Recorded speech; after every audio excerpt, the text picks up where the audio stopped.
मेरे प्यारे मित्रों, आप सभी का मंजू चंद क्लासेज यूट्यूब चैनल पे स्वागत है। और हम पिछले कुछ वीडियो में, कुछ लेक्चर में हमने मानव नेत्र तथा रंग बिरंगा संसार से संबंधित सभी थ्योरी के बारे में पढ़ा था। ठीक, इसका 3 वीडियो है। उसके बाद अब इस चैप्टर से रिलेटेड सभी ऑब्जेक्टिव क्वेश्चन जो भी बन सकते हैं, या जो प्रीवियस ईयर क्वेश्चन में पूछे गए हैं, या जो आने वाले एग्जाम के लिए इंपॉर्टेंट है, सबको एक जगह कंपाइल करके आपके लिए लाया गया है। तो चलिए शुरू करते हैं।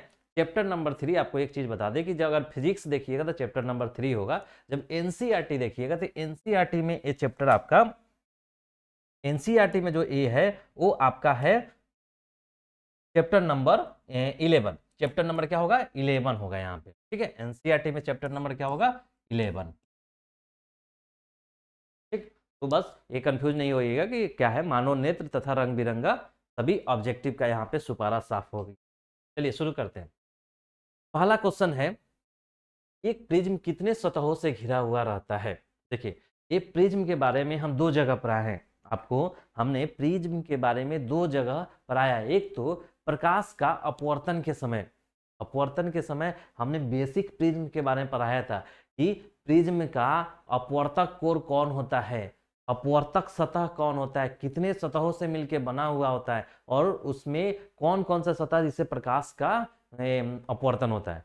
फिर हमने उसका प्रैक्टिकल चीजें हमने बताया था आपको इस वाले चैप्टर में। मानव रंग जब वन विक्षेपण पढ़ रहे थे, वन विक्षेपण पढ़ रहे थे, तो हम प्रिज्म से ही तो आपका वन विक्षेपण करा रहे थे। प्रिज्म से ही तो था कि ऐसे आ रहा था प्रकाश और ऐसे 7 रंगों में बढ़ते। क्या था? ये प्रिज्म ही तो था।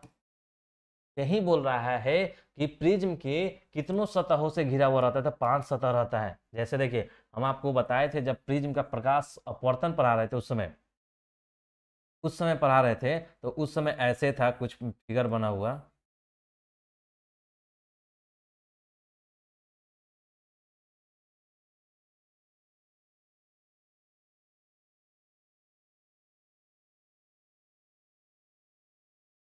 कुछ ऐसे हमने बताया था कि ए होता है, ए बी होता है, सी होता है, तो ये डी होता है, और ये ई और ये एफ। ऐसे हमने कुछ ऐसे बताया था आपको कि ये प्रिज्म है। तो देखिए, प्रिज्म में इसमें 5 सतह कैसे हुआ?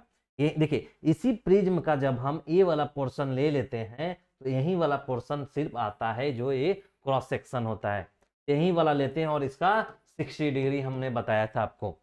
ये वाला सिर्फ ले लेते हैं तो, क्योंकि इसी से उसका प्रकाश का ये अपवर्तन होना रहता है। अब देखिए, ये तो प्रिज्म था। प्रिज्म में पूछा कितना सतह है, तो देखिए कितना सतह है, आपको दिख रहा होगा 5 सतह है। देखिएगा तो 2 सतह और 3 सतह, 3 सतह जो है वो आयतानुमा है, आयतानुमा यानी रेक्टेंगुलर है, जबकि 2 सतह आपका त्रिभुजाकार है, भुजाकार है। यानी प्रिज्म में 5 सतह होता है, और 5 सतह में 5 सतह, प्रिज्म में क्या होगा? 5 सतह से घिरा हुआ एक क्षेत्र होता है, यानी 5 सतहों से घिरा हुआ एक माध्यम होता है जो प्रिज्म प्रिज्म होता है। प्रिज्म में कितने सतह? तो 2 सतह होगा जो त्रिभुजाकार होगा, और 3 सतह जो होगा आयतानुमा होगा, यानी आयताकार होगा। नुमा से ज्यादा अच्छा रहेगा कि आयताकार होगा, आयताकार, आयताकार। रेक्टेंगुलर होता है, रेक्टेंगुलर होता है, और ये ट्राइंगुलर होता है। देखिए कैसे, एक वाला देखिए, ए वाला एक त्रिभुज और ए वाला एक त्रिभुज, देख रहे हैं? तो 2 त्रिभुज यानी 2 त्रिभुजाकार। अब 3 आयताकार कहाँ है? देखिए, ए बी सी डी एक आयत के समान ई है, ए ई डी थोड़ा सा और अच्छा बनता तो थोड़ा आयत जैसा दिखता, ए डी एफ ई एक आयत है, 2 आयत, और एक आपको दिख रहा होगा ए आयत, 3 आयत। देख रहे हैं, यही 5 सतह है, जो एक तो ए वाला सतह जो ऊपर उठा हुआ है, दूसरा ए उठा हुआ है, ठीक, 2, और एक ए अंदर के 3, और एक ए 4, और एक 5। 5 सतहों से प्रिज्म घिरा हुआ रहता है। उसमें से 2 सतह त्रिभुजाकार होता है और 3 सतह आयताकार होता है। तो कभी हो सके कि आगे जब एक बार पूछा कि प्रिज्म कितने सतह होता है, 5 सतह, कभी ये पूछ दे कि एक प्रिज्म में क्या होता है, तो 2 त्रिभुजाकार सतह, 2 आयताकार सतह, 4 तो होगा नहीं, 5 होगा। कभी लिख देगा 3 त्रिभुजाकार सतह, 2 आयताकार सतह। तो आपको इसके लिए भी रेडी रहना कि त्रिभुज में 5 सतह तो होता ही होता है, 2 त्रिभुजाकार होता है जो कि ए और ए होता है, और 3 आपका आयताकार होता है। ठीक है, नेक्स्ट क्वेश्चन पूछा कि श्वेत प्रकाश में वर्ण विक्षेपण उत्पन्न करता है। श्वेत प्रकाश में वर्ण विक्षेपण उत्पन्न करता है, कौन उत्पन्न करता है? तो ये प्रिज्म तो करता है ना जी। इसमें श्वेत प्रकाश आता है तो रिफ्लेक्शन के बाद 7 रंगों में बढ़ जाता है, जिसे ही वर्णपट बोलते हैं, स्पेक्ट्रम बोलते हैं। श्वेत प्रकाश में वर्ण विक्षेपण है कौन? कांच का सिल्ली नहीं, समतल दर्पण नहीं, गोलीय दर्पण नहीं, प्रिज्म। हाँ, प्रिज्म। का वर्ण विक्षेपण के लिए क्या जरूरी है? श्वेत प्रकाश और आपका प्रिज्म। तो प्रिज्म वर्ण विक्षेपण कौन तक करता है? प्रिज्म से। दृश्य प्रकाश में किस वर्ण का तरंगदैर्घ्य अधिकतम होता है? आपको देखिए, दृश्य प्रकाश मतलब जो हम बताए थे कि श्वेत प्रकाश होगा, श्वेत प्रकाश कई रंगों में बटेगा, तो आज 7 रंग है, 3 4 5 6 2 4 6 7। देखिए ये क्या? भिबगयोर, VIBGYOR, भिबगयोर। ठीक, यही था ना। V for violet, E for indigo, B for blue, G for green, Y for yellow, O for orange और R फॉर रेड। यानी भी बैगनी, इंडिगा नीला, हरा येलो, तो पीला, पीला ऑरेंज नारंगी और R फॉर लाल। ठीक, ये होता है श्वेत। तो बोल रहा है दृश्य प्रकाश, यही सब दृश्य प्रकाश यानी ये सब दिखता है, इसलिए दृश्य प्रकाश में किस वर्ण यानी किस कलर का तरंगदैर्घ्य अधिकतम होता है? हम आपको जब थ्योरी बताए थे तो हम आपको कई तरह के चीजें बताए थे कि भिबगयोर के लिए कैसे देखते हैं। ये जो भिबगयोर हुआ, इसमें इधर से जाएंगे तो तरंगदैर्घ्य यानी लेमडा बढ़ता है। तरंगदैर्घ्य आपको हम बताए थे कि TI/R।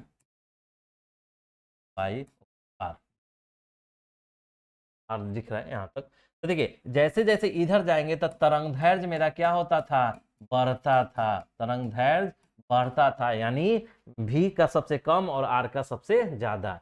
फिर इधरे जाएंगे तो क्या प्रकाश की चाल क्या होगा? प्रकाश की चाल अधिकतम होता था। यानी कोई कभी पूछ दे कि इनमें से दृश्य प्रकाश में सबसे अधिक प्रकाश का चाल किसका होता है? तो रेड का प्रकाश का चाल अधिक होता है, तरंगदैर्घ्य भी अधिक। तो एक था ऐसे था, तो क्या था? आवृत्ति।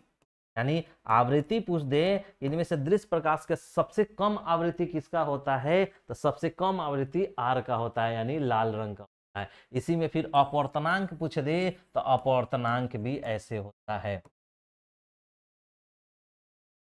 तो आपने क्या देखा? भिबगयोर लिख दीजिए। तरंगदैर्घ्य और प्रकाश की चाल ऊपर बढ़ता है, नीचे से ऊपर जाएंगे तो बढ़ेगा, जबकि आवृत्ति और आपका अपवर्तनांक घटता है। कभी कभी ये आपको दे देगा 4, मानी ऐसा 4 को ऑप्शन दे दिया, YGBR, यानी पीला दे देगा, हरा दे देगा, नीला दे देगा और इंडिगा दे देगा। इनमें से बोलेगा बताइए इनमें से किसका तरंगदैर्घ्य ज्यादा है? आपको रटने की जरूरत नहीं है, सिर्फ ए वाला लिख दीजिए, VIBGR, भिबगयोर। भिबगयोर लिख दीजिए और कहिए कि रेड का सबसे ज्यादा, लाल का सबसे ज्यादा तरंगदैर्घ्य होता है, यानी तरंगदैर्घ्य इधर जाने पे बढ़ेगा। यानी सबसे कम इसका, उसके बाद इसका, उसके बाद इसका, उसके बाद इसका, उसके बाद इसका, उसके बाद इसका, उसके बाद इसका, तो तरंगदैर्घ्य हो गया। तरंगदैर्घ्य जैसा ही होता है प्रकाश की चाल, यानी सबसे ज्यादा प्रकाश का चाल रेड का ज्यादा होता है। उसके बाद देखिए अपवर्तनांक कभी कभी पूछ देगा, क्योंकि अपवर्तन वाला चैप्टर है, तो पूछ देगा कि आपको 4 दे दे, मान के चलिए आपको 4A वाला दे दे कि ब्लू वायलेट माने बैगनी, इंडिगा, ब्लू और हरा दे दे। इसमें से बोले कि अपवर्तनांक सबसे कम किसका होता है? तो देखिए ऊपर से आने पर अपवर्तनांक बढ़ता है, यानी सबसे ज्यादा अपवर्तनांक किसका होगा? तो सबसे कम किसका होगा? ग्रीन का होगा, यानी सबसे ज्यादा। ऐसे पूरा में सबसे कम रेड का, लेकिन ऑप्शन में ही 4 दोगा तो 4 देगा तो सबसे कम इसका। आप इसको याद रखिएगा हमेशा कि भिबगयोर लिखिए, तरंगदैर्घ्य ऊपर बढ़ता है, प्रकाश की चाल ऊपर बढ़ता है, आवर्ती नीचे बढ़ता है, अपवर्तनांक नीचे बढ़ता है, यानी 2 ऊपर बढ़ता है 2 नीचे बढ़ता है। तो तरंगदैर्घ्य जब प्रकाश की चाल ऊपर जाने पे बढ़ता है, जबकि आवृत्ति और अपवर्तनांक घटता है। तो देखिए क्वेश्चन क्या था? दृश्य प्रकाश में किस वर्ण का तरंगदैर्घ्य सबसे ज्यादा होता है? किसका सबसे ज्यादा होगा? रेड का। ठीक है, अब देखिए एक क्वेश्चन और बना के देखिए। अगर आपके पास लाल नहीं दे, ठीक, मानिए कि लाल ऑप्शन में नहीं है, लाल ऑप्शन में नहीं है और आपके पास ऑप्शन दे दे कि बोले कि नहीं आपके पास ऑप्शन में दिया हुआ है पीला हो गया, और तरंगदैर्घ्य पूछा है ना, पीला हो गया आपका, नारंगी दे दे, नारंगी दे दे। ठीक, मानिए ऑप्शन में पूछे दृश्य प्रकाश में किस वर्ण का तरंगदैर्घ्य अधिकतम होता है, एक क्वेश्चन हमने बनाया। तो पीला, बैगनी, नारंगी, हरा। अब तो आपको कंफ्यूजन होगा क्योंकि रेड तो दिया नहीं। अब रेड नहीं दिया तो यहाँ पे देखिए कौन दिया, पीला दिया है, पीला दिया है ना, यहाँ पे है ऑरेंज। बैगनी दिया है, बैगनी क्या होता है, ब्लू, यहाँ पे वायलेट, यहाँ पे नारंगी, नारंगी पीला येलो होता है ना, सॉरी, पीला येलो, नारंगी ऑरेंज, और हरा यहाँ पे, ग्रीन यहाँ पे। अब देखिए ये 4 गो मेरा ऑप्शन में दिया, इसमें सबसे ज्यादा तरंग दैर्घ्य किसका होगा, नीचे से जाने पे ऊपर तरंग दैर्घ्य बढ़ता है, यानी सबसे ज्यादा तरंग दैर्घ्य इसमें, यानी दिए हुए ऑप्शन में नारंगी का सबसे दैर्घ्य का ऑरेंज का। कभी कभी आपको ऐसा क्वेश्चन पूछा जा सकता है कि सिर्फ रेड वाला ना पूछे, क्योंकि अब थोड़ा सा कंपटीशन बढ़ता जा रहा है, तो थोड़ा सा क्विक यानी थोड़ा सा दिमाग वाला क्वेश्चन पूछा जाएगा। यानी थोड़ा सा दिमाग लगाइए, ये नहीं कि रटा रटाया चीज़ों को आपको ही बताना है, जो क्वेश्चन आता रहा है वहीं पूछेगा, ऐसा नहीं हो सकता है, थोड़ा सा बदलाव करेगा। ऐसा तो नहीं कि कुछ अलग बदलाव कर दिया, सिर्फ क्या किया कि आपको रेड वाला पूछ रहा था वो ना पूछ के इसमें बीच में से पूछ दिया। यानी इससे शो होगा कि जो बच्चा गहन अध्ययन करेगा उसी को मार्क्स आना चाहिए, जो नहीं करेगा उसको मार्क्स, ठीक। तो यही आपका, अगर आप गहन अध्ययन करिएगा तो हो जाएगा, ठीक है, तो आपका ये होगा। अब देखिए, अब तो नारंगी हो गया, लेकिन इसमें चूंकि लाल दिया हुआ था तो मेरा ऑप्शन लाल होगा, ठीक है।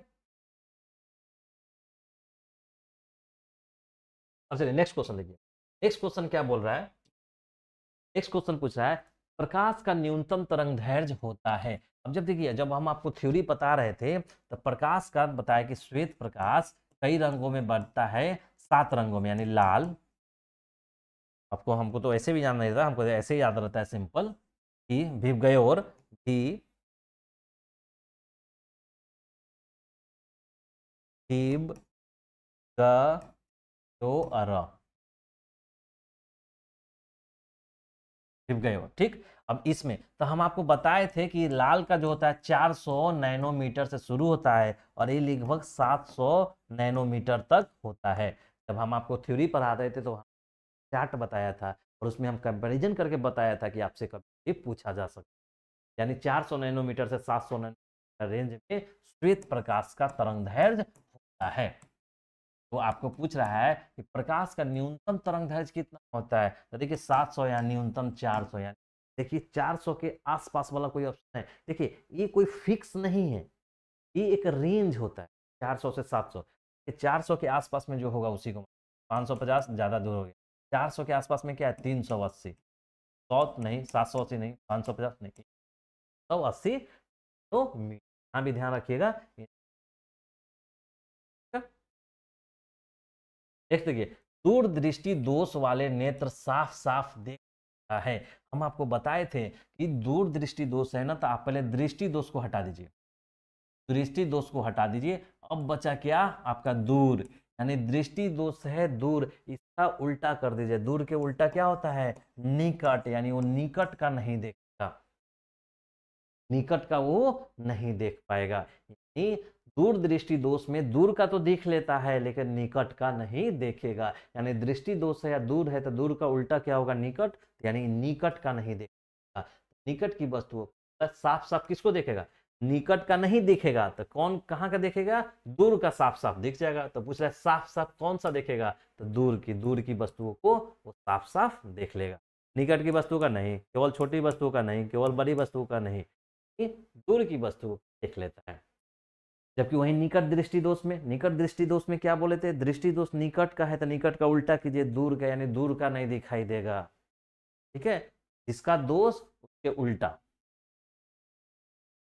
देखिए, आकाश का नीला होना किस परिघटना का उदाहरण है या किस परिघटना से होता है, तो आपको बताए थे कि आकाश में नीला क्यों होता है, क्योंकि भिवगयोर में आपका ब्लू कलर का है, उसका क्या होता है, परिकीर्णन ज्यादा हो जाता है। जैसे कि वायुमंडल में बहुत सारा पार्टिकल है, तो जब श्वेत प्रकाश इस पार्टिकल से टकराता है, श्वेत प्रकाश, तो इसमें कई कलर है, यानी वही भिवगयोर वाला कलर है, भिवगयोर, ठीक। तो इसमें सबसे ज्यादा प्रकीर्णन ब्लू कलर का होता है, यानी यही फैलेगा और ये हमें पूरा प्रकाश नीला दिखाई देता है, कि ब्लू कलर का, नीला कलर का क्या होता है, प्रकीर्णन होता है, यानी स्कैटरिंग ऑफ लाइट होता है, परावर्तन नहीं जी, अपवर्तन नहीं जी, कोई नहीं, जय हिंद जी, प्रकीर्णन। यानी आपको हम बताए थे कि प्रकीर्णन स्कैटरिंग ऑफ लाइट क्या होता है। तो प्रकीर्णन में हम बताए थे आपका आकाश का नीला दिखाई देना और सूर्योदय और सूर्यास्त के समय आपका सूर्योदय और सूर्यास्त के समय आपका लाल रंग दिखाई देना सूर्य का, वो किसका कारण है? तो वो आपका प्रकाश के प्रकीर्णन का कारण बनता है। ठीक है, तो ये आपको हमने दो उदाहरण बताया था कि प्रकाश के प्रकीर्णन के समय कौन कौन।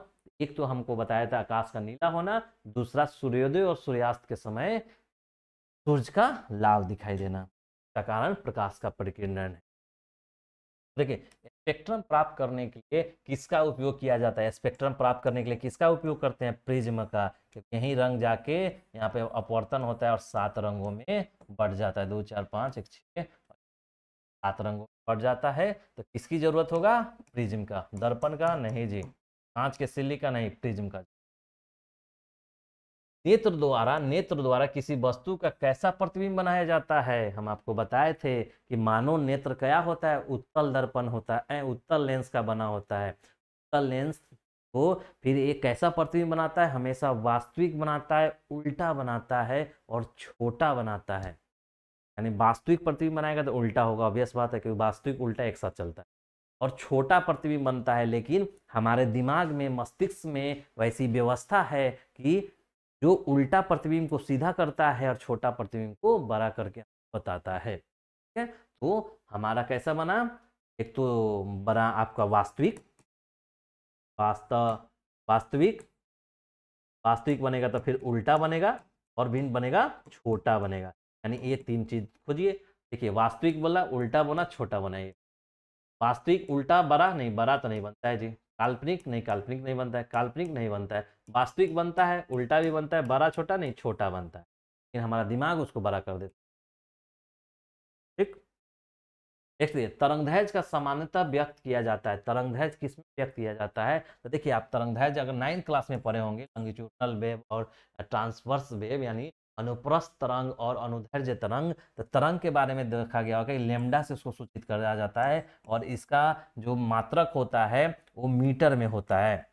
ठीक, मीटर में। और मीटर का कै हो सकता है कि नैनोमीटर हो या एंगस्ट्रम हो, ये भी 10⁻⁻10 मीटर होता है, यानी मीटर में होगा। तो देखिए, हर्ट्ज में नहीं, हर्ट्ज में आवृत्ति मापा जाता है। देखिए, जो ऑप्शन है वो भी देख लेना चाहिए। हर्ट्ज में क्या मापा जाता है? आवृत्ति, फ्रीक्वेंसी मापा जाता है, फ्रीक्वेंसी। मीटर प्रति सेकेंड में क्या मापा जाता है? मालूम है? वेलोसिटी। एस बराबर वी टी होता है, तो वी बराबर एस बाई टी, यानी इसमें चाल मापी जाती है। चाल मापा जाता है मीटर पर सेकेंड, कोई नहीं। तो मीटर में तरंगदैर्घ्य का मात्रक होता है। निकट दृष्टि दोष में किस लेंस का प्रयोग किया जाता है? जब हम आपको पढ़ा रहे थे थ्योरी, तो काफी डिटेल में पढ़ा रहे बताए थे हम आपको क्या, कि निकट दृष्टि दोष में क्या होता है। निकट दृष्टि दोष में हमें दूर का वस्तु नहीं दिखाई देता है। निकट दृष्टि दोष में निकट का तो देख ही लेता है, दूर का नहीं दिखाई देता है। यानी दूर का नहीं दिखाई देता है, हम यानी हमारा फोकस दूरी जो होता है लेंस का घट जाता है। लेंस का, जैसे ये नेत्र लेंस था, तो नेत्र लेंस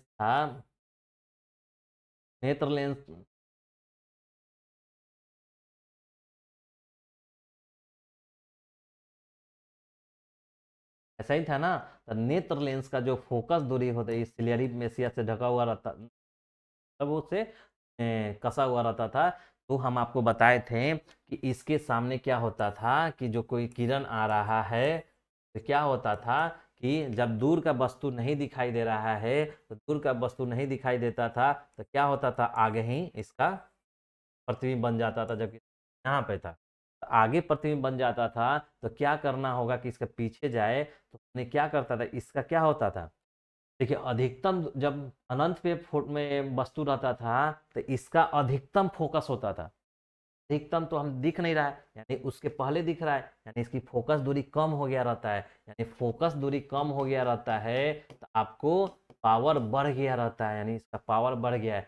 पावर बढ़ने के लिए हम क्या करते थे? पावर घटाने के लिए पावर घटाना पड़ेगा, और पावर घटाने के लिए हम अवतल लेंस का उपयोग करते थे, अवतल का उपयोग करते थे। से भी आपका, अगर आपको ये सब नहीं समझ में आ रहा है तो हम आपके लिए ट्रिक लेके आ गए हैं। ट्रिक बस देखिए, अगर निकट दृष्टि दोष है, देखिए नेत्र में कौन सा लेंस होता है? उत्तल लेंस, उत्तल लेंस होता है ना। निकट दृष्टि दोष है तो निकट दृष्टि दोष को करने के लिए, देखिए निकट दृष्टि दोष में है तो क्या, निकट तो देख लेता है, दूर ही तो नहीं दिखता है ना, दूर नहीं दिखता है, तो दूर दिखाने के लिए क्या होगा, दूर वाला लेंस लगाइए, यानी दूर देखने के लिए दूर वाला लेंस लगाइए। तब समझे? यानी देखिए निकट दृष्टि में निकट तो देख लेता है, दूर नहीं दिखता है, दूर नहीं दिखता है तो दूर दिखाना है उसे हमें, तो दूर दिखाने के लिए हमको क्या, दूर वाला यहाँ पे लेंस लगाइए। तो लेंस कई तरीके का होता है, दो तरीका का, या तो उत्तल होगा या तो अवतल होगा। तो यहाँ पे उत्तल है तो इसके इसके जैसा ही सेम है, तो ये तो नजदीक वाला लेंस है, लेकिन दूर वाला लेंस तो अवतल है। मतलब ठीक है, समझ रामबान है। देखिए मानिए कि ये दोनों सेम है तो मानिए नजदीक वाला है, क्योंकि दोनों का गुण समान है तो नजदीक वाला है। इसका गुण अलग अलग होता है तो दूर वाला लेंस है। दूर को देखने के लिए हमें दूर वाला लेंस लगाना होगा, दूर वाला लेंस लगाना होगा, यानी अवतल लगाना होगा।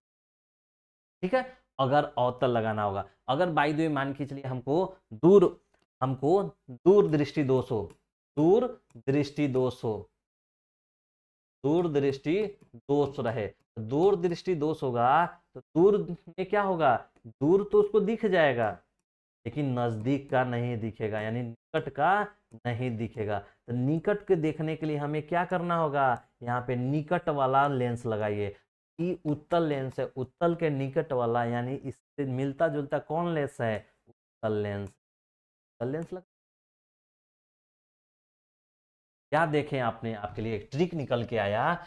अगर आप दूर दृष्टि दोष से ग्रसित हैं तो दूर दृष्टि दोष में क्या होता है, निकट नहीं दिखता है, निकट दिखाने के लिए हमको निकट वाला लेंस लेके, निकट वाला लेंस आंख में ये लेंस है और इसके निकट कौन है, यही लेंस होगा। अवतल तो इससे दूर वाला लेंस है ना, यानी सेम सिमिलर थोड़े है, तो निकट इसके निकट यही ढह सकते हैं, ये समान गुण है। तो ये हो गया आपको दूर दृष्टि में। लेकिन अगर निकट दृष्टि दोष है तो निकट दृष्टि दोष में क्या होता है, निकट तो दिखता ही है, निकट तो दिखता ही है, दूर नहीं दिखता है, और दूर दिखाने के लिए क्या लाएंगे, दूर वाला लेंस लाइए। उत्तल है तो दूर वाला लेंस कौन है, अवतल, तो अवतल लेके आइए। ठीक है, आप याद रखिए, निकट दृष्टि दोष, निकट दिखेगा दूर नहीं दिखेगा, तो दूर दिखाने के लिए दूर वाला लेंस लेके आइए, यानी अवतल लेंस। ठीक है, अवतल लेंस। नेक्स्ट क्वेश्चन देखिए, किसी अंतरिक्ष यात्री को आकाश कैसा दिखाई देगा? हम आपको बताए थे कि आकाश का रंग कैसा दिखाई देता है, नीला दिखाई देता है। हम पृथ्वी पे हैं तब, क्यों, क्योंकि पृथ्वी के पास वायुमंडल है, वायुमंडल है तो सूक्ष्म कण है, सूक्ष्म कण है तो आने वाला सूर्य से श्वेत प्रकाश का प्रकीर्णन होता है, और प्रकीर्णन सबसे ज्यादा नीला रंग का, आकाश नीला दिखाई। लेकिन जहां वायुमंडल नहीं होगा, जहां वायुमंडल नहीं होगा वहां सूक्ष्म कण नहीं होगा, सूक्ष्म कण नहीं होगा तो प्रकाश का प्रकीर्णन नहीं होगा, और प्रकीर्णन नहीं होगा, कलर का हमें दिखेगा, या काला दिखेगा। तो किसी अंतरिक्ष यात्री को आकाश कैसा दिखाई देगा, क्योंकि अंतरिक्ष यानी हमारे वायुमंडल से ऊपर अंतरिक्ष बोला जाता है, वहां पे कोई वायुमंडल है नहीं, वायुमंडल है तो प्रकीर्णन नहीं होगा, प्रकीर्णन तो काला दिखाई। ठीक है, प्रकाश का प्राथमिक रंग कौन है? देखिए प्राथमिक रंग होता है और द्वितीयक रंग होता है। ठीक है, प्राथमिक रंग किसको बोलते हैं, नीला को, हरा को भी, और इसको, नीला यानी ब्लू, हरा मतलब जी, और आर, आर बी जी, याद कर लीजिए क्या होता है, आर बी जी, आर बी और जी, आर बी जी को हम बोलते हैं प्राथमिक रंग। R for red, B for blue, और जी फॉर ग्रीन, यानी आरबी जी को हम प्राथमिक रंग बोलते हैं। तीनों है, यानी इनमें से आपसे याद रखिए प्राथमिक रंग कौन कौन होता है, आर बी जी, आर बी, रेड, ब्लू और ग्रीन। तारों का टिमटिमाना प्रकाश का किस घटना के कारण होता है? तारों का टिमटिमाना हम बताए थे कि जब तारा से प्रकाश आता है तो वायुमंडल में कई परतों से होकर गुजरता है, और कई परतों से होकर गुजरता है, यानी हर परत का अपना घनत्व होता है, और अपना घनत्व होगा तो उसका अपना अपवर्तनांक होगा, और अलग अलग अपवर्तनांक में गुजरने पे प्रकाश का विचलन होगा, यानी दिशा परिवर्तन होगा, यानी वायुमंडल के अपवर्तन के कारण होता है। प्रकाश के अपवर्तन, प्रकाश का वर्ण विक्षेपण नहीं जी, प्रकाश का परावर्तन नहीं जी, प्रकाश के प्रकीर्णन नहीं, प्रकाश के अपवर्तन के कारण तारा टिमटिमाता हुआ यानी ट्विंकलिंग करता हुआ दिखाई देता। श्वेत प्रकाश का वर्ण क्रम में किस रंग का किरण विचलन अधिक होगा? तो किस रंग का विचलन अधिक होता है? तो आपको तो याद होना चाहिए, नहीं याद है तो करके देख लीजिए। ये मान लीजिए कि प्रिज्म है, बाहर लिखिए, प्रिज्म मान लीजिए कि प्रिज्म है। अब जैसे मानिए एक श्वेत प्रकाश किरण आया, यहाँ पे होगा तो यहाँ से क्या होगा, 7 रंग में बटेगा, 2 3 4 5 7, और 7 बनेगा तो यहाँ पे वर्णपट बनता है, वह स्पेक्ट्रम बनता है, दिख रहा है स्पेक्ट्रम बनता है। स्पेक्ट्रम में क्या बोलते हैं, वी आई जी विभ, वी आई विभिव गयोर, गयोर गयोर बनता है, विभ गयोर, विभ गयोर बनता है, नहीं बनता है ना। अब देखिए इस प्रकाश, जो ये प्रकाश था, ये प्रकाश को जाना कहाँ चाहिए था, ये इस पाथ पे जाना चाहिए था, प्रकाश को जाना तो इस पाथ पे चाहिए था, लेकिन ये प्रकाश क्या हुआ, यहाँ विचलन हो गया, इस ऐसे मुड़ गया। अब देख रहे हैं कौन से कलर का सबसे ज्यादा विचलन हुआ, सबसे ज्यादा विचलन ये वायलेट का हुआ है, देख रहे हैं सबसे ज्यादा विचलन, यानी इस प्रकाश से यहाँ तक आया, जबकि इसको देखेंगे तो यहाँ तक विचलन हुआ, इसको देखेंगे तो यहाँ तक विचलन हुआ, तो सबसे ज्यादा विचलन वायलेट का होता है। श्वेत प्रकाश वर्णक्रम में किस रंग की किरण का विचलन अधिक होता है? तो सबसे ज्यादा क्या होता है, वायलेट का है, यानी बैगनी। बी फॉर वायलेट मतलब बैगनी होता है, बी फॉर ब्लू मतलब नीला होता है, इस दोनों में कंफ्यूजन होगा। बी फॉर वायलेट, वायलेट मतलब बैगनी, बी फॉर ब्लू, ब्लू मतलब नीला, आई से इंडिका होता है, ठीक। बैगनी का सबसे, तो आपको देखिए रटने की जरूरत नहीं है कि किसका ज्यादा, आप एक प्रिज्म बना लीजिए, प्रिज्म बना लीजिए, देख लीजिए, हाँ भाई प्रिज्म श्वेत प्रकाश को इधर जाना चाहिए, भिप गए और है, सबसे ज्यादा विचलन किसका होगा, नीचे वाले का, सबसे कम कभी पूछेगा तो किसका होगा, आर का, लाल का। तारे के टिमटिमाने का कारण है वही वायुमंडलीय परावर्तन, नहीं परावर्तन नहीं होगा, परावर्तन नहीं होता है, अपवर्तन, कुल परावर्तन नहीं, वायुमंडलीय अपवर्तन, हाँ जी वायुमंडलीय अपवर्तन होता है, कुल अपवर्तन नहीं, वायुमंडलीय अपवर्तन होता है। मानव नेत्र के लिए दृष्टि का अस्थायित्व क्या होता है? देखिए दृष्टि का अस्थायित्व मतलब है, दृष्टि का अस्थायित्व मतलब है, मान के लिए कोई मेरा नेत्र कुछ कोई इमेज बना रहा है, तो इमेज हमारे ब्रेन तक, उस इमेज कितना देर तक वो रुका हुआ रहेगा, उसका प्रभाव कितना है। जैसे हमने कोई देखा तो हमारे फिर दूसरे तक देखने के लिए, जैसे एक फोटो हमने देखा और फिर दूसरे को देख रहे हैं, दूसरे फोटो को, उस दौरान जब दूसरे को देख रहे हैं तो कितना सेकेंड तक पहले वाला हमारे दृष्टि में रहेगा, इसी को बोलते हैं मानव नेत्र के लिए दृष्टि का अस्थायित्व। इसके लिए होता है 1/16, 1/16 सेकेंड होता है, इतना देर तक हमारे दिमाग पे या मानव नेत्र में बना हुआ प्रतिबिंब रहता है, दिमाग पे इसका असर, तो 1/16 याद कर लीजिए, 1/16। अब देखिए इसमें एक चीज और आया है कि 1/10 भी है, ठीक है, 1/10 सेकेंड होता है ना, यह ध्वनि के लिए होता है, ध्वनि का अस्थायित्व है, ध्वनि का अस्थायित्व है, यानी दैट मीन्स द जो ध्वनि हमारा कान सुनता है तो उसका असर दिमाग पे कितने सेकेंडों के लिए रहता है, वो है 1/10 सेकेंड। अभी ये तो 1/सेकेंड याद रखिए, 1/10 सेकेंड 9th क्लास का चैप्टर का है ध्वनि वाला, ऐसे नहीं पूछेगा लेकिन आया है तो यहीं पे, ठीक है। तो ध्वनि हमारे कितना 1/10 सेकेंड, और हमारा नेत्र वाला 1/16, 1/16 सेकेंड। किसी वस्तु का प्रतिबिंब आंख के जिस भाग पे बनता है वह क्या कहलाता है? सबसे आसान क्वेश्चन, रेटिना। क्या रेटिना, यानी ये आंख है, ये आंख है, यहाँ पे लेंस होता है, एसियरी एसिया रहता है, और यहाँ पे क्या होगा, यहाँ पे एक एक आपका आई पुतली रहेगा और यहाँ पे आइरिस रहता है और एक कॉर्निया रहता है और नेत्र से यहाँ पे आपका एक रेटिना रहता है ये वाला पोर्शन और यहाँ पे एक स्नायु रहता है जो मस्तिष्क में जाता है। वही बोल रहा है किस वस्तु का प्रतिबिंब आँख के जिस भाग पे बनता है, तो कॉर्निया। कॉर्निया के बारे में क्या जानते हैं, तो कॉर्निया से प्रकाश हमारे आंखों में प्रवेश करता है। ठीक, पुतली का काम क्या है, पुतली पारदर्शी माध्यम होता है, इसी से प्रकाश हमारे आंखों के अंदर जाता है और पुतली ही डिसाइड करता है कि कितना प्रकाश की मात्रा को अंदर लेना है। आइरिस का क्या होता है, इससे हमारे आंखों का रंग यानी रंग का पता चलता है, यानी कलर ऑफ आइज इसी से आइरिस से जाना जाता है। और आइरिस ही पुतली के साइज को छोटा बड़ा करके प्रकाश की मात्रा को नियंत्रण बहुत बताया गया है। अगर आप वीडियो देखे होंगे हम पक्का वादा के साथ करते हैं कि आपको एक सारा चीज क्लियर। टिंडल प्रभाव प्रदर्शित करता है। टिंडल प्रभाव क्या करता है, तो वर्ण का विक्षेपण करता है, प्रकाश का परावर्तन नहीं, प्रकाश का विक्षेपण। हाँ, प्रकाश का अपवर्तन, प्रकाश का विक्षेपण और प्रकाश का परिकिरण, स्कैटरिंग ऑफ लाइट और विक्षेपण करता है। प्रकाश का विक्षेपण, प्रकीर्णन करेगा, क्या करेगा आपको, प्रकीर्णन करेगा। टिंडल इफेक्ट क्या करता है, आपका प्रकाश का प्रकीर्णन करता है। कुलाइडी विलयन में निम्नलिखित प्रकाश के प्रकीर्णन को यानी प्रकाश का ये प्रकीर्णन करेगा।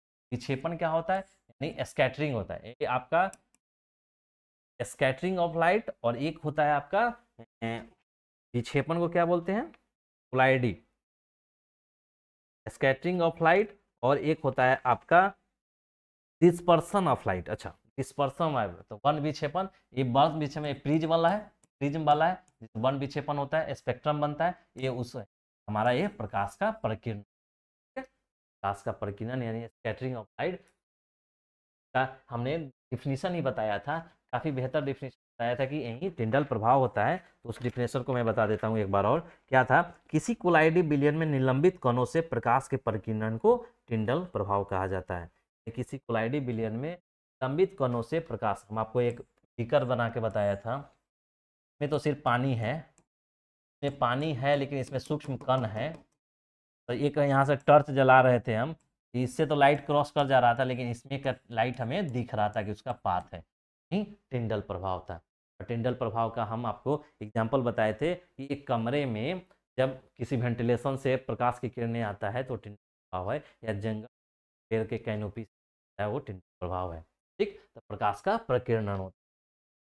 निम्नलिखित में से कौन नेत्र का रंगीन भाग होता है, आपको अभी बताएं आइरिस के कारण ही, तो आइरिस देखिए, कॉर्निया नहीं, रेटिना, आइरिस, परितारिका बोलते हैं, आइरिस को परितारिका बोलते हैं, आइरिस को तारिका बोलते हैं।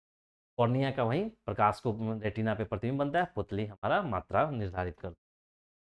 वायुमंडल में प्रकाश का किस वर्ण का प्रकीर्णन अधिक होता है, वायुमंडल में प्रकाश का किस वर्ण का प्रकीर्णन अधिक होता है, आपको बताए हैं ब्लू कलर का प्रकीर्णन ज्यादा होता है, इसीलिए तो आकाश हमें नीला दिखाई देता है।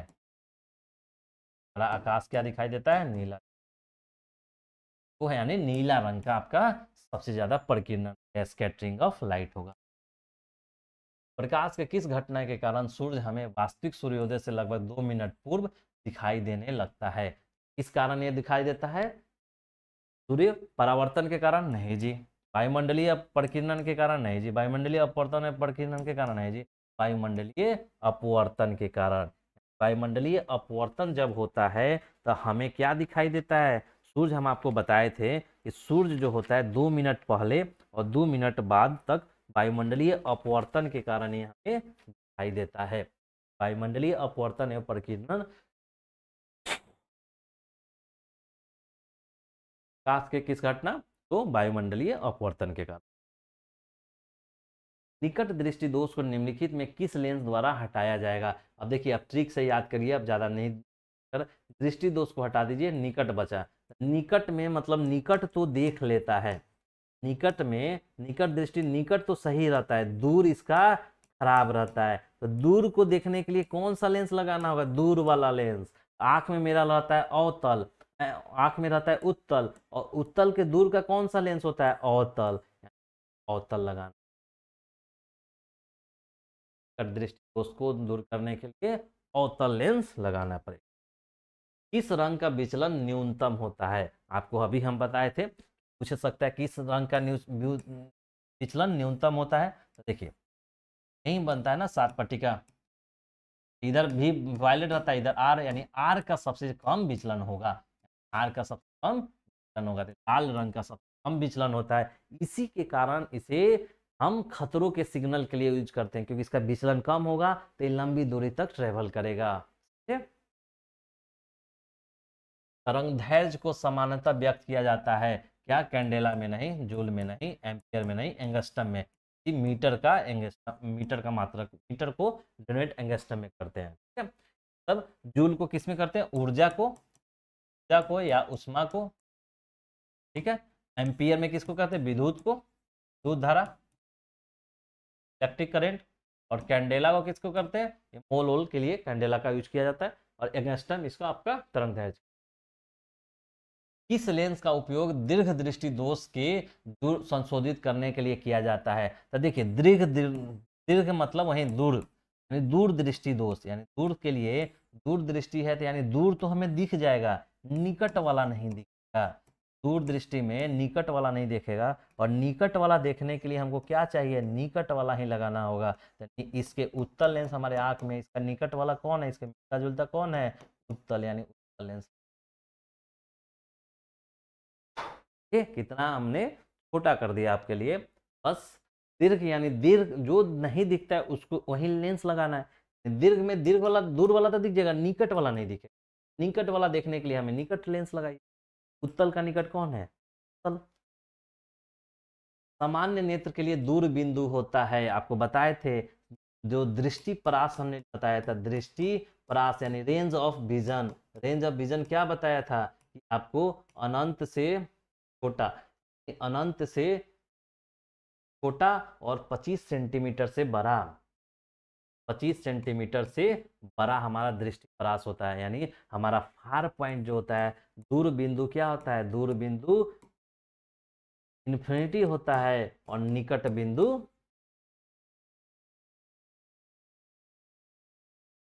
निकट बिंदु आपका 25 सेंटीमीटर। दूर बिंदु क्या होगा? अनंत। ठीक। किस रंग का तरंगदैर्घ्य सबसे अधिक होता है? तो लाल रंग का सबसे अधिक तरंगदैर्घ्य होता है, क्योंकि भीव में सबसे आर ऊपर रहता है, भी पीछे रहता है, तो इसका तरंगदैर्घ्य सबसे अधिक होता है। टिंडल प्रभाव प्रकाश की कौन सी परिघटना को प्रदर्शित करता है? टिंडल प्रभाव में क्या होता है? प्रकाश का परावर्तन नहीं जी, प्रकाश का अपवर्तन नहीं जी, प्रकाश का विक्षेपण नहीं जी, प्रकाश का प्रकीर्णन, हाँ, प्रकाश का स्कैटरिंग ऑफ लाइट होता है। वायुमंडल में प्रकाश का कौन सा रंग अधिक प्रकीर्णन करता है? तो वायुमंडल में सबसे ज्यादा प्रकीर्णन यानी स्कैटरिंग किसका होता है? पार्टिकल से टकरा के? नीला का, तभी तो आकाश हमारा नीला दिखाई देता है। वायुमंडल में प्रकाश का अधिक प्रकीर्णन। किसी अंतरिक्ष यात्री को आकाश कैसा प्रतीत दिखाई देगा? काला। ऐसा भी क्वेश्चन, काला। नेत्र में प्रवेश करने वाली प्रकाश किरणों का अधिकांश अपवर्तन कहाँ से होता है? वेरी गुड, क्योंकि ये हम आपको थ्योरी में कराए हुए थे, और एक क्वेश्चन भी गया है।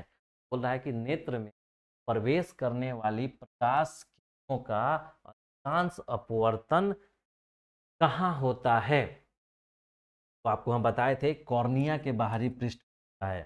देखिए कॉर्निया के बाहरी पृष्ठ पे होता है, वो नेत्र वाला पढ़ा रहे थे।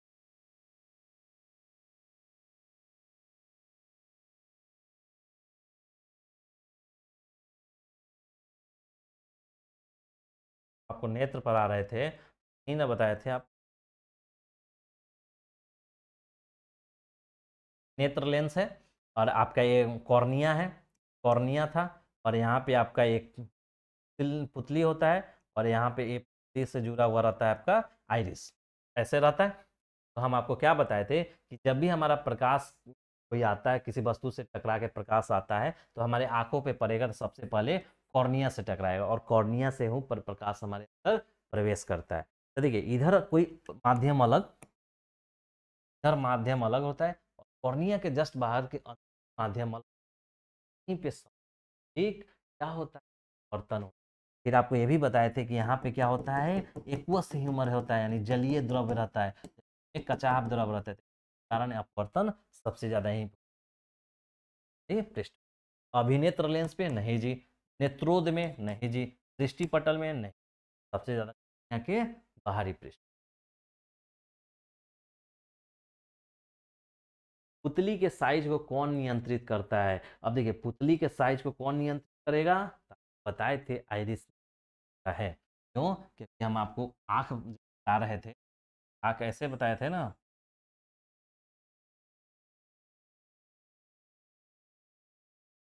आंख ऐसे बताए थे, क्या बताए थे, ये जो है ब्लैक कलर का होगा,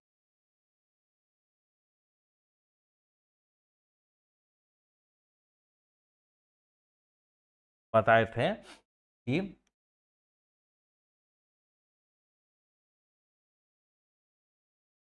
ये देखिए, ये जो है ये आइरिस होता था, आइरिस ये बाहर पीला वाला भाग, ये वाला लाल वाला भाग आइरिस होता था, और आइरिस के अंदर ही एक काला वाला भाग होता था, ये आइरिस हुआ।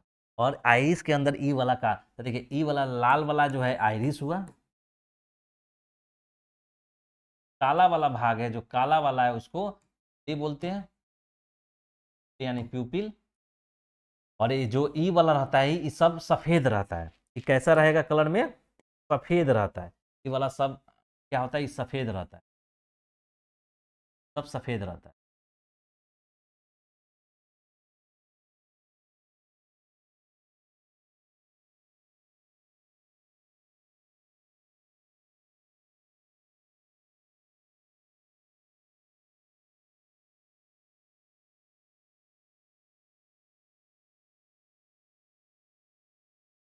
ठीक, ये ऐसा सफेद रहता है, तो इस सफेद वाले को क्या बोलते थे, श्वेत पटल, श्वेत पटल। तो बाहरी भाग में एक ए रहता था, आपका दूसरा कॉर्निया रहता था। तो कॉर्निया जो ये उठा हुआ भाग होता है ना, वो कॉर्निया होता है। तो कॉर्निया को ऐसे हम नहीं दिखा सकते, कॉर्निया को दिखाने के लिए हमको ऐसे वाला फोटो बनाना होगा, तब ए वाला पोर्शन जो होता है वो कॉर्निया होता है। ठीक, तो कॉर्निया हो गया। तो पूछा है पुतली के साइज, यानी पुतली कौन हुआ, ए, इसके साइज को कौन घटाएगा बढ़ाएगा, तो ये आइरिस वाला जो पोर्शन होता है ना, ये आइरिस वाला पोर्शन होता है वही करता है, आइरिस वाला पोर्शन का, आइरिस वाला पोर्शन वाले को घटाता बढ़ाता है। यही जो पुतली होता है प्रकाश की मात्रा को निर्धारित करता है, और प्रकाश की मात्रा को निर्धारित करने में आइरिस क्या होता है, उस पुतली को छोटा और बड़ा कर देता है। जब अधिक प्रकाश है तो वहाँ पे पुतली का साइज कम हो जाता है, और कम प्रकाश है तो बड़ा हो जाता है, कारण प्रकाश अधिक जाएगा अंदर और स्पष्ट।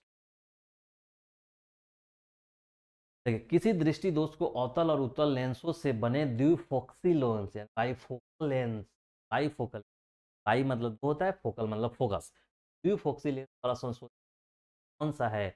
आपको बताए थे चार दृष्टि, कट दृष्टि उसमें दूर करने के लिए क्या करते हैं, दूर दृष्टि को दूर करने के लिए हम उत्तल लेंस का उपयोग करते हैं। जरा दृष्टि दोष जिसको प्रेस बायोपिया बोलते थे, बाइफोक, और एक होता है यूज करते थे। ये बोला द्वि फोकस किसके लिए करेंगे, तो जरा दृष्टि। निकट दृष्टि के लिए किसके करेंगे, निकट दृष्टि में निकट तो देखता है, दूर नहीं दिखता है, तो दूर दिखने के लिए दूर यानी अवतल, अवतल लेंस। दीर्घ दृष्टि दो, दीर्घ में तो दीर्घ वाला दिखेगा, निकट वाला नहीं दिखाता, निकट को देखने के लिए निकट वाला लेंस लगाएंगे। निकट वाला लेंस कौन है, आंख का उत्तल, उत्तल लेंस, उत्तल लेंस। जरा दृष्टि दोष में यही बायो द्विफोक्सी लोग मोतिया बुनते एक अलग, द्विफोक्सी लेंस। नेत्र में प्रवेश करने वाली प्रकाश किरणों का अधिकांश अपवर्तन कहाँ होता है, तो कॉर्निया के बाहरी पृष्ठ। नेत्र में प्रकाश प्रवेश करने वाली प्रकाश किरणों का अधिकांश अपवर्तन कहाँ होता है, कॉर्निया के बाहर होता है। जब सूर्य का प्रकाश वायुमंडल से गुजरता है तो वायु के सूक्ष्म कण किस रंग के प्रकाश को अधिक प्रबलता से प्रकीर्णन करेगा? बार एक क्वेश्चन घुमा फिरा के पूछा है, हमेशा आंसर नीला होगा यानी ब्लू होगा, इसलिए आकाश में दिखाई ब्लू होता है। कभी कभी ब्लू ब्लू पानी, पानी भी ब्लू दिखाता है, इसलिए गाना आया था, आज है आज ब्लू, आज पानी, आज ब्लू है पानी पानी। ठीक, वैसा नहीं, ये ब्लू आकाश दिखता है इसमें ब्लू के कारण। नेक्स्ट देखिए, रेलवे सिग्नल में लाल रंग का प्रयोग क्यों किया जाता है? तो आपको क्यों किया जाता है, देखिए यह दूर तक दिखाई देता है, सही बात है जी। लाल रंग का तरंगदैर्घ्य सबसे अधिक होता है, सही है। लाल रंग के प्रकाश का प्रकीर्णन सबसे कम होता है, हाँ, ये भी सही बात है। प्रकीर्णन सबसे ज्यादा ब्लू रंग का होता है, तो सभी सही है, यानी आंसर सभी। ही आपका कभी कभी कोई कारण पूछे कि रेलवे सिग्नल के में लाल रंग का उपयोग करते हैं क्यों, तीन कारण।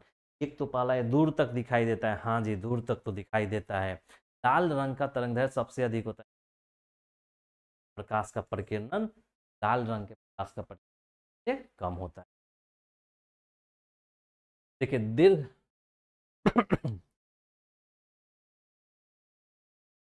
देखिए दीर्घ दृष्टि दोष का निवारण किस लेंस द्वारा किया जाता है, आपको बताया ही है। दीर्घ दृष्टि यानी दूर दृष्टि, दूर दृष्टि में क्या होगा, दूर को तो देख लेगा लेकिन निकट का नहीं देखेगा। निकट का नहीं देखेगा तो निकट देखने के लिए कौन सा लेंस, निकट वाला लेंस। और निकट वाला लेंस कौन है, किसके निकट वाला लेंस था, मेरे नेत्र लेंस का। नेत्र लेंस कैसा, उत्तल, तो उसके निकट वाला कौन होगा, उत्तल। यानी उत्तल के आगे उत्तल लगा देंगे तो ठीक है। Okay, thank you. इसी के साथ ये सारा क्वेश्चन आपका ऑब्जेक्टिव जो प्रीवियस ईयर क्वेश्चन यानी क्वेश्चन बैंक में जो भी पूछा गया तो वो सबको लाया गया है, और कुछ अन्य क्वेश्चन भी थे जो कहीं कहीं से पूछा गया है या कुछ वाला हो संभावित क्वेश्चन आपके आने वाले एग्जाम। तो इसी के साथ चैप्टर जो मानव नेत्र और रंग बिरंगा संसार था उसका पूरी और objective. Thank you for watching. अच्छा लग रहा होगा तो प्लीज़ सब्सक्राइब करें, शेयर करें, कमेंट करे, और दूसरे को बताए और उससे भी सब्सक्राइब कराए। आपके घर में जितने भी मोबाइल मोबाइल में यूट्यूब चैनल होंगे उससे सब्सक्राइब और मोटिवेट करें मुझे आपके लिए। Thank you.